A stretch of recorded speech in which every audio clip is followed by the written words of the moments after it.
Now I am in a weird predicament. I am waiting for the postman to arrive so that I can drive my 1990 Honda Acty on the road for the first time. Hear me out. So I'm sure that I'm in a situation that everyone is in when they import a vehicle to the UK, is that my vehicle is currently taxed, insured, MOT'd, and I've got a V5 logbook through, but I can't drive it on the road until my number plates turn up. Now there was a situation about a month ago where I could have driven it on the road perfectly legally with no number plates, but I'll come on to that in a minute. Now the reason that I'm in this situation is that a couple of months ago I imported this vehicle into the country, then serviced it all up so it was ready to go and drive on the road. Then you have to MOT it before you can register it. I thought it was the other way around, but I guess if you take it to an MOT station, which is a government run body, then they check that the vehicle actually exists and it's safe to go on the road. Then once you've got an MOT, then you fill out a V55/5 form, I think it is, and then send off a registration fee with your first year's or first 6 months tax. At that point, it's then taxed and MOT'd. Then you have to wait until the V5 comes through, because then they've assigned you a registration. And this is an early 1990, so it's a G reg that they've assigned to it. Then I've now got a logbook and a registration number, but I can't insure it until I've got the registration number. So then you phone up the insurance company and then give them the reg and what vehicle it is, and then they insure it. And then I've got to get some number plates, but because they're not normal number plates, they're Japanese size UK number plates, nowhere around here does them. So I had to post them off. So I've now got a vehicle currently that is tax insured, MOT'd with a logbook. I can't drive it anywhere until the postman turns up.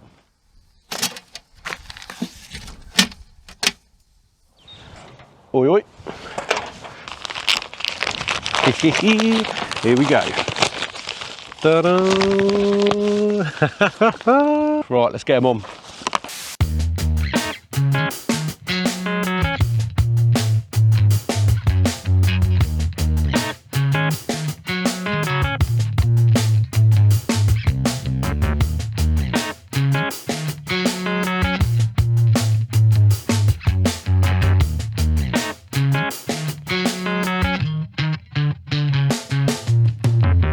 Now, I've got a problem on the front because there's supposed to be some little screw things there which don't exist. And if I just put a sticky tab there, there and there, I think it's going to fall off. So I'm going to order up some of these, and in the meantime, I'm going to stick in the window.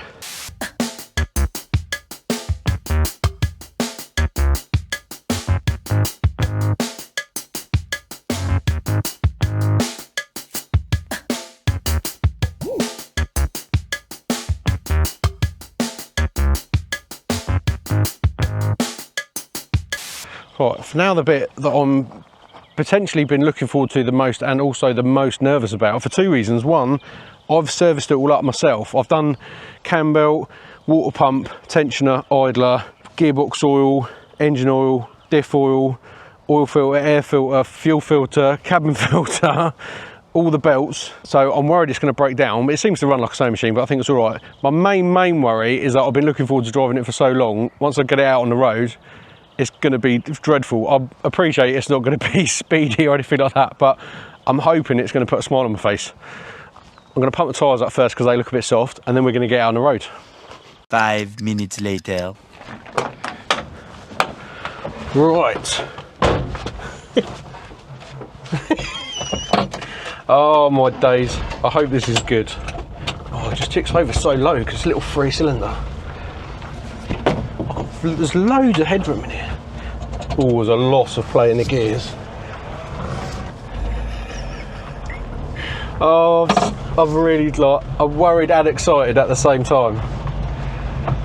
My knees touching the door. You've kind of got to, because it's so narrow, and I am 6 foot and not narrow, there's a bit of it, you kind of need to drive it like an old Land Rover, or the like Defender.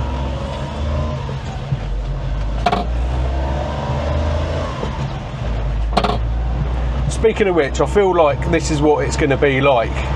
I've got in my head it's going to be like driving around in like a Series 2 Land Rover. Not particularly good, definitely not good on the road, arguably probably better off-road, but it's just going to put a smile on your face and every journey is going to be an adventure.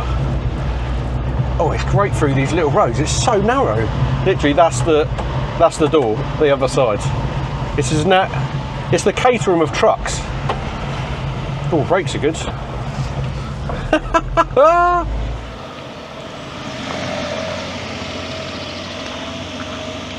Oh man, what are we in? That's third, and I'm doing 25.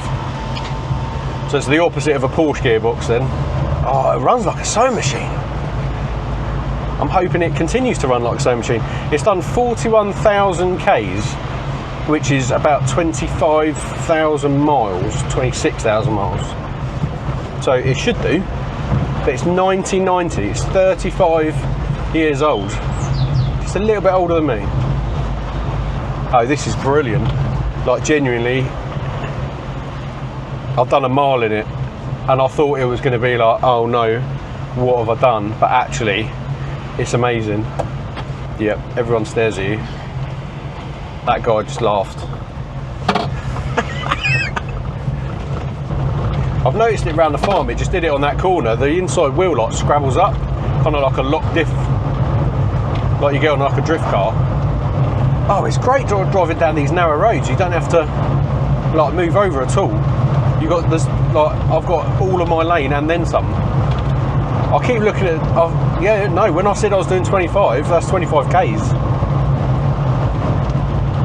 I need to get like a little speed, either a conversion thing, or I think I'm going to get like a GPS speedo thing so I can see how fast I'm actually going in miles an hour, because, or maybe I'll just leave it, because at the moment I feel like I'm doing, I look down, I'm doing 45, but that's about 30, 32. Let's go fifth.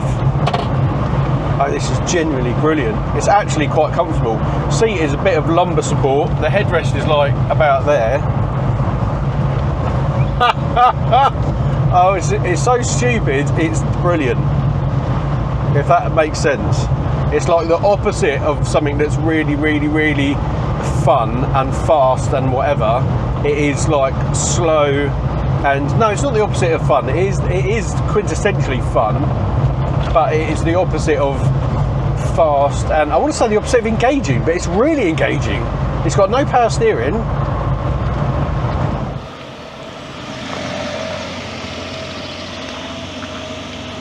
Now, one of the things I touched on briefly earlier is driving this on the road legally with no number plates. Sorry about the clutch.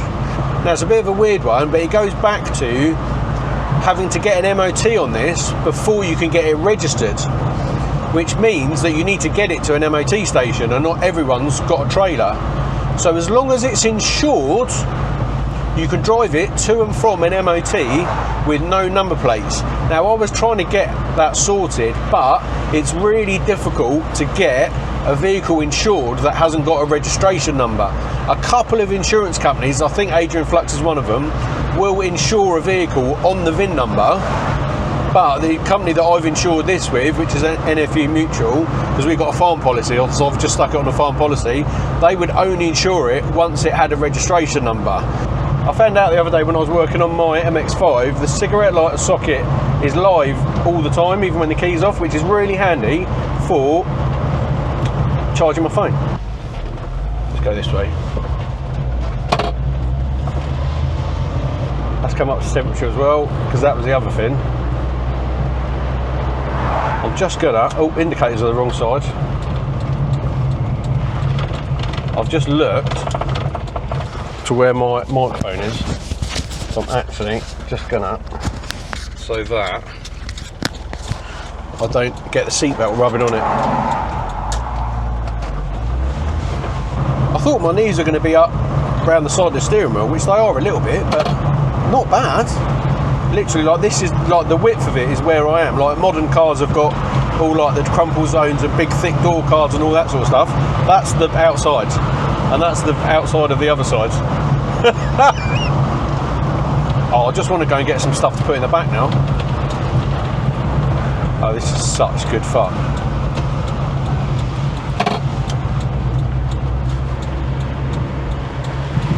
Just want to go and find someone and make them laugh. My old Iveco van used to do that, like the clutch pedal comes up and just like a real dead, like the clutch is not down a long way, but it's quite high to push it on.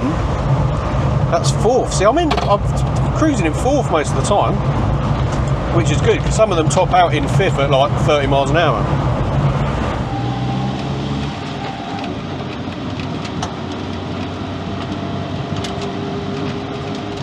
Oh, I'm so pleased. Temperature's come back up to where it should be as well. I had so much trouble bleeding this. I've done a separate video on that because the engine's underneath the bed in the back, which also means it's really quiet in here. I've got both windows open, but it's not loud in here. And when you floor it, the engine's under the bed in the back. Sometimes the engine on the like Daihatsu ones, the Suzuki ones, I think, is in the cab. So the cab gets really hot and is really noisy. Who knew that 3 cylinders and 660cc 656 could be so much fun? Oh, I think the bulb's out again.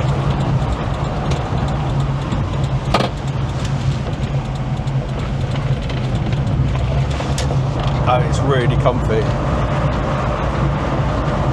We'll need to get some tunes in here. The stereo that is in here is Japanese AM radio, so you can't pick up anything over here. No FM, and there's only one speaker. So I don't know whether to wire in some sort of speaker or just get like a Bluetooth speaker on the dash. That's probably where I'll start. And then the next thing that we're going to do is John from Forensics Detailing is going to come down, and Built Hamber have sent us a whole load of products to sort the rust in the beds and all the undersealing underneath. So he's going to come down. We're going to do a separate video on that at some point. I haven't even cleaned the outside. I've literally cleaned none of it.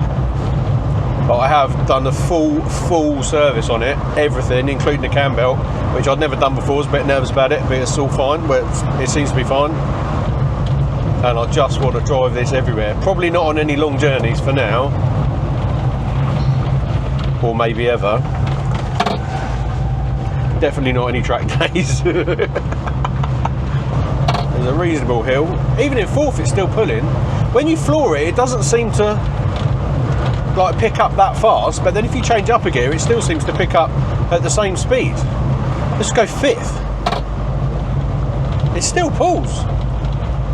It's a talky little beast. Wow, that's amazing. It wasn't really accelerating much in third, but it's also not really accelerating much in fifth. That's incredible. Right, let's get out on the open roads. Let's go.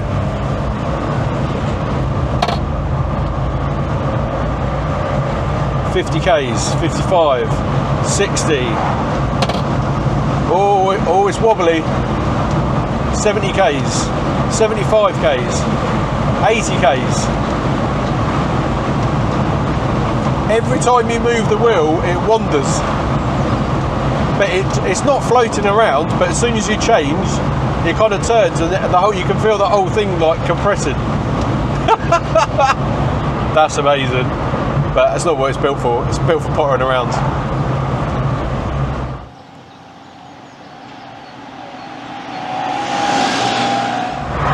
I've got to sort that clutch pedal out. Probably just needs like a little rubber thing on it. Oh, he's gone for the overtake. Yeah, sorry mate. She's nearly maxed out. It's a bit, the driving position is a bit like driving a 7.5 tonner. You're sat right at the front, and the steering wheel is not flat. It's kind of in between flat like a lorry and like tilted up like a car. It's kind of in the middle. You notice it more when you're shunting around, but you're sat right at the front, and when you get out, you're like sat over the front wheels. So shunting around, you're literally sat right in the front. But it is funny. Yeah, it's like a shrunken down 7.5 tonner. Like, I was going to say 1.5 tonner, but it's half a tonner. It's taken me a little while to place it on the road. Every time I look in the mirror on the left hand side, I've got loads of road. I've still got quite a lot of road on the right hand side, but I tend to be slightly more to the right, just because you think there's more vehicle to the left of you than there is, but there isn't.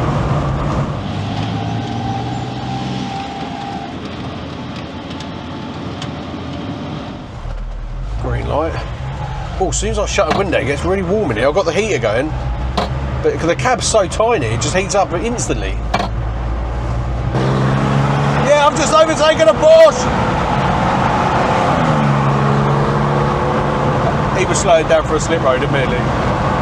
At no point have I felt vulnerable, I must admit. I think because it's white, it stands out quite a lot. Plus it actually catches people's attention because people don't know what it is. I thought I was going to feel really vulnerable, especially when like your knees are your crumple zones. But actually, it feels fine. I was slightly worried before I went out. I thought, what does a 6 foot fat bloke need who's already got a tiny MX-5 and it is not another tiny car?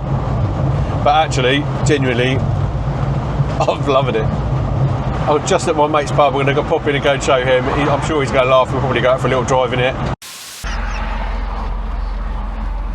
This is epic, mate. Well done. I might end up on your lap in a minute. See what car you can fit back after the Nürburgring. Check out my other videos that I've done on the Acty, getting it up to this stage, and I'll see you on the next one.